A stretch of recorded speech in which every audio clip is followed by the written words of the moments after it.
শিক্ষার্থী, আশা করছি সবাই ভালো আছো। তোমাদের আজকের ক্লাসে স্বাগতম। আজকে মূলত আমরা তোমাদের ইংরেজি বইয়ের নোয়িং আওয়ার প্যারেন্টস এই যে অধ্যায়টি রয়েছে, নবম অধ্যায়, এই অধ্যায়ে 9.3, 9.4 এবং 9.5 নিয়ে আলোচনা করব। এবং এই সব টিউটোরিয়াল বা এই সব ক্লাস তোমরা একসাথে কোথায় পাবে জানো? সেটা হচ্ছে ছক পূরণ করি, এই চ্যানেলটিতে তোমরা পাবে। ইউটিউবে গিয়ে ছক পূরণ করি এটি লিখে সার্চ করবে এবং এটি সাবস্ক্রাইব করে রাখলে পরবর্তী যে কোনো টিউটোরিয়াল তুমি এখান থেকে পেয়ে যাবে সহজেই। তোমাদের সমস্ত বইয়ের টিউটোরিয়ালগুলো পর্যায়ক্রমে আমরা এখান থেকে করে দেবো। তাহলে আজকে তোমাদের সাথে মূলত আমি 9.3 নিয়ে আলোচনা করব। 9.3, 9.4 এবং 9.5। 9.3তে কী আছে? তোমাদের বইয়ের 86 পৃষ্ঠা একটু দেখো তোমরা, ট্রু ফলস আছে। অর্থাৎ এই যে নিচে 5টা বাক্য দেওয়া আছে, এই বাক্যগুলো ট্রু নাকি ফলস। এইটা মূলত তোমাদেরকে 85 পৃষ্ঠায় যেটা শেখানো হয়েছে, আগের ক্লাসে যেটা তোমাদেরকে আমি পড়িয়েছিলাম সেটার উপর ভিত্তি করে দিতে হবে। আগের ক্লাসে মূলত ছিল ন্যারেটিভ রাইটিংয়ের ক্ষেত্রে বা ন্যারেটিভ টেক্সটের ক্ষেত্রে কিছু আমাদের এলিমেন্টস রয়েছে যেটা আমাদেরকে ফলো করতে হয়। সেখানে কয়টা এলিমেন্ট ছিল? 5টা এলিমেন্ট ছিল, তাই না? সেই এলিমেন্টসগুলো ফলো করতে হবে, সেটি মূলত এখানে দেওয়া হয়েছে। এবং এখানে যে 5টি স্টেটমেন্ট দেওয়া হয়েছে, 5টা বাক্য দেওয়া হয়েছে, এটা কোনটা ট্রু এবং কোনটা ফলস। ট্রু হইলে আমাদের টি লিখতে হবে, আর ফলস হইলে এফ লিখতে হবে। আর যদি ফলস হয় তাহলে আমাদের কারেক্ট ইনফরমেশনটা লিখে দিতে হবে, অর্থাৎ কারেক্ট অ্যান্সারটা ওখানে লিখে দিতে হবে। এখানে রয়েছে we use narrative text to tell only our own story. এই অনলি মানে কি? শুধুমাত্র আমাদের নিজেদের স্টোরি বর্ণনার ক্ষেত্রে আমরা ন্যারেটিভ টেক্সটটা ব্যবহার করি। এটা কি ট্রু নাকি ফলস? এটা অবশ্যই ফলস, কারণ আমরা শুধুমাত্র আমাদের ওন স্টোরির ক্ষেত্রেই এটা ফলো করি না, আমাদের এটা ফলস হবে। এবং কারেক্ট অ্যান্সারটা কী হবে? You use narrative text to tell our own stories as well as of others. এবং অন্যান্য স্টোরি ব্যবহার করতে পারি, আমাদের ফ্যামিলি স্টোরি ব্যবহার করতে পারি, ফ্রেন্ডসদের স্টোরি ব্যবহার করতে, and to write essays, biographies, news, etcetera. ঠিক আছে? এছাড়া আমরা রচনা লেখার ক্ষেত্রে এবং আমাদের যে বায়োগ্রাফি আছে সেই বায়োগ্রাফির ক্ষেত্রে আমরা এই জিনিসগুলো ব্যবহার করতে পারি। SS, biographies, news, etcetera. তাহলে এই নম্বরটা কী হবে? ফলস। এখন যদি আমরা বি নম্বরে চলে যাই, in a narrative text we express hour feelings, emotions and expresses.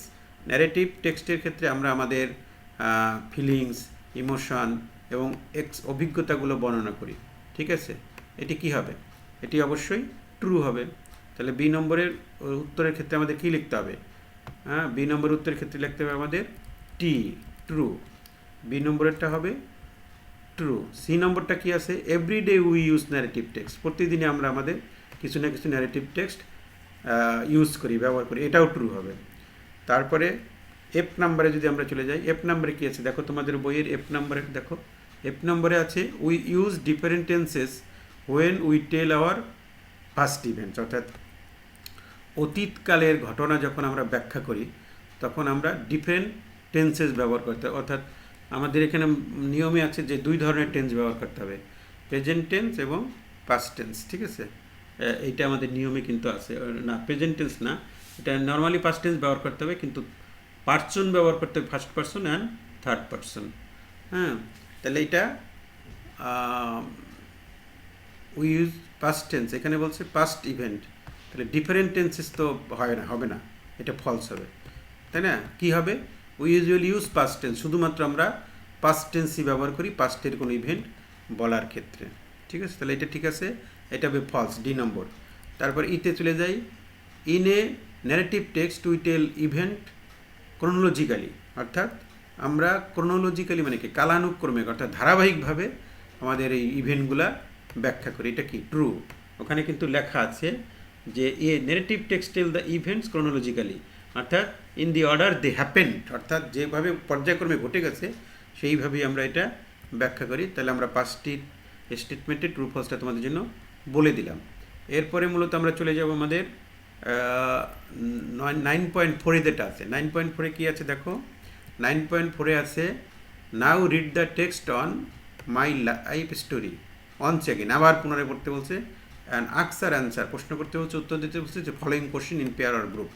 গ্রুপে অথবা পেয়ারে নিচের প্রশ্ন 3টার উত্তর দিতে বলছে, then check your answer with others, তারপর অন্যদের সাথে সেগুলা মিলিয়ে নিতে বলছে। এটা আমাদের এই যে লাইফ স্টোরি সেটা আমরা কোথার থেকে পাবো? এটা মূলত আমাদের 9.1-এ যেটা আমরা লাইফ স্টোরিটা লিখেছিলাম সেইটার থেকে মূলত আমাদের লিখতে হবে। এখানে প্রথম যে প্রশ্নটা করছে, what type of writing it is, এটা কোন ধরনের লেখা, সেটার উত্তর আমাদের করতে হবে। What are the elements of a narrative text you have found in my life story. আমরা ওখানে 5টা এলিমেন্টস পেয়েছিলাম, আমাদের 84 বইয়ের 85 পৃষ্ঠায় যেটা সুন্দর করে লেখা আছে। Describe them with an example, উদাহরণ দিয়ে সেগুলোকে করে দিতে বলছে। তাহলে উত্তরটা আমরা একটু দেখে নেই। আমাদের 9.4-এর যে প্রথম প্রশ্ন, what type of writing it is, এটা কোন ধরনের লেখা, এটার উত্তরটা কী হবে? It is a narrative text about my self, আমার নিজের সম্পর্কে একটি বর্ণনামূলক লেখা। দ্বিতীয় যে প্রশ্নটা আছে, what are the elements of a narrative text you have found in my life story, সেখানে কয় ধরনের এলিমেন্টসের কথা আমাদের বলা হয়েছিল? সেখানে আমরা in my text I have 3 parts, 3টা পার্টস ছিল। There are beginning, a middle and ending. তারপরে একটা ছিল বিগিনিং, একটা হচ্ছে মিডিল, আর একটা হচ্ছে ending. It is in the first person and in the past tense. হ্যাঁ, ফার্স্ট পার্সন অ্যান্ড থার্ড পার্সনে লেখা হবে, আর এটা হবে পাস্ট টেন্সে। It has dialogue and character, এটা চরিত্র থাকবে এবং এটা কথোপকথনের মাধ্যমে হবে। Also the events are written chronologically, অর্থাৎ কালানুক্রমিক লেখা হবে, অর্থাৎ in the order they happened, যেভাবে তারা ঘটছে সেই পর্যায়ক্রমে সেটা লিখতে হবে। আর all this are the features of a narrative text, এইগুলোই হচ্ছে একটা ন্যারেটিভ বা বর্ণনামূলক লেখার ক্ষেত্রে এই এলিমেন্টসগুলো আমাদের মেনে চলতে হবে। পরের যে প্রশ্নটি ছিল, describe them with an example, একটা এক্সাম্পল দিয়ে দিতে বলছে। আমরা যদি এক্সাম্পলটা একটু দেখি, যেমন বিগিনিংয়ের ক্ষেত্রে হতে পারে I am Monica, a student of class 7, এটা হচ্ছে বিগিনিং, এটা দিয়ে শুরু করলো সে। মিডিলের ক্ষেত্রে হবে কি, annual sports competition in organized in our school at the end of the ইয়ার।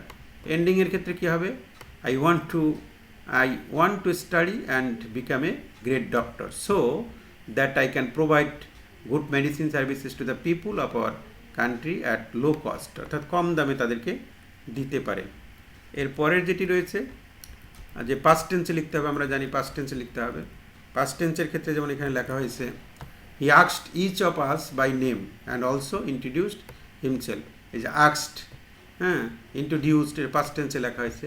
আর একটা ছিল কি dialogue, you will come to school regularly and complete your daily studies everyday, এই ডায়লগটা কে বলছিল? টিচার বলছিল। তাহলে এটা ডায়লগ। তাহলে এই যে উদাহরণ দিয়ে দিয়ে আমরা মূলত এটা তোমাদেরকে দেখিয়ে দিলাম। আচ্ছা, 3টা প্রশ্নের উত্তর আমরা বলে দিলাম, এটা নমুনা হিসেবে তোমরা লিখতে পারো। এরপরে আমি যাব, আমরা 9.5 নিয়ে আলোচনা করব। 9.5-এ কী আছে, it's time to read the life story of the 3 remarkable woman in the world, পৃথিবীর 3জন বিখ্যাত ব্যক্তির আমরা এখানে লাইফ স্টোরি দেওয়া আছে, সেগুলো আমাদেরকে পড়তে হবে এখন।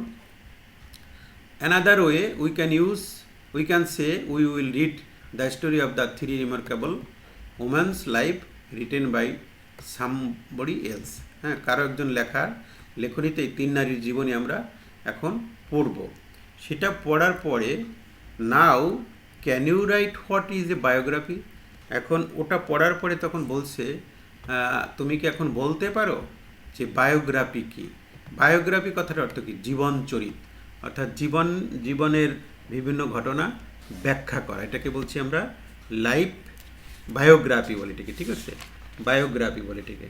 বায়োগ্রাফি হচ্ছে কোনো ব্যক্তির জীবনী নিয়ে আলোচনা করা, তাকে আমরা বলছি বায়োগ্রাফি। জীবন কাহিনী বলতে পারি, জীবন চরিত বলতে পারি, বা জীবন ইতিহাস বলতে পারি। তাহলে এখন এইটার উত্তরটা কি হবে, সেটার জন্য তোমাদেরকে আমরা আমাদের অ্যান্সার শিটে নিয়ে যাই। অ্যান্সার শিটে যেটা রয়েছে, যে এখানে বায়োগ্রাফি কি, can you write what is a biography, তাহলে এটার উত্তরটা আমরা এভাবে দিয়েছি, a biography are a simply the story of a real person's life, অর্থাৎ কোনো একজন মানুষের জীবনের গল্পটা।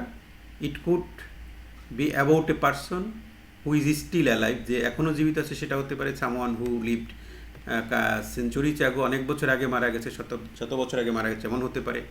Someone who is globally famous, বিশ্বব্যাপী বিখ্যাত এরকম কোনো ব্যক্তি হতে পারে, or an unsung hero forgotten by history, ঠিক আছে, এরকমও হতে পারে।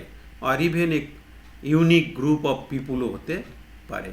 The fact of their life from birth to death, অর্থাৎ জন্ম থেকে মৃত্যু পর্যন্ত তার জীবনের বিভিন্ন ঘটনা are included with life changing moments on it, এটার মধ্যে যে জীবনের যে পরিবর্তনের ঘটনাগুলোর তাদের বিভিন্ন সময় ঘটেছে সেই মুমেন্টগুলোর কথা এই জায়গাটায় বর্ণনা করা থাকে। The author usually points to the person's childhood, সাধারণত সেখানে তার শৈশব কালের স্মৃতি, coming of the age events, অর্থাৎ পরবর্তী জীবনের যে বিভিন্ন ঘটনা, হ্যাঁ, সেটিও থাকতে পারে, অর্থাৎ তার পরবর্তী জীবনের ঘটনা থাকতে পারে, ইভেন্টস থাকতে পারে, রিলেশনশিপ সম্পর্ক থাকতে পারে, ফেইলিয়ার্স অ্যান্ড সাকসেস, অর্থাৎ পরাজয় সফলতা, এই যে বিভিন্ন কিছু সফলতা ব্যর্থতা, in order to creates A well rounded description of that person, ওই ব্যক্তি সম্পর্কে একটা সুসংহত বর্ণনা তৈরি করা, এটাকেই আমরা বলছি বায়োগ্রাফি, অর্থাৎ জীবন চরিত বা জীবন কাহিনী বা জীবনী। তাহলে আমাদের এই প্রশ্নটার উত্তর তোমাদের জন্য এখানে আমরা করে দিয়েছি, এখান থেকে তোমরা এটা নিয়ে নিতে পারো। আমরা আজকে মূলত এই টিউটোরিয়ালে আমরা তিনটা জিনিস আলোচনা করেছি, 9.3, 9.4 এবং 9.5। পরবর্তী ক্লাসে আমাদের সেই তিনজন মহিষী নারীর জীবনী আমরা আলোচনা করব, সেই টেক্সটগুলো তোমাদের ভালো করে পড়তে হবে। আজ এই পর্যন্তই, দেখা হচ্ছে পরের টিউটোরিয়ালে কথা হবে। সে পর্যন্ত সবাই ভালো থাকো, নিরাপদে থাকো।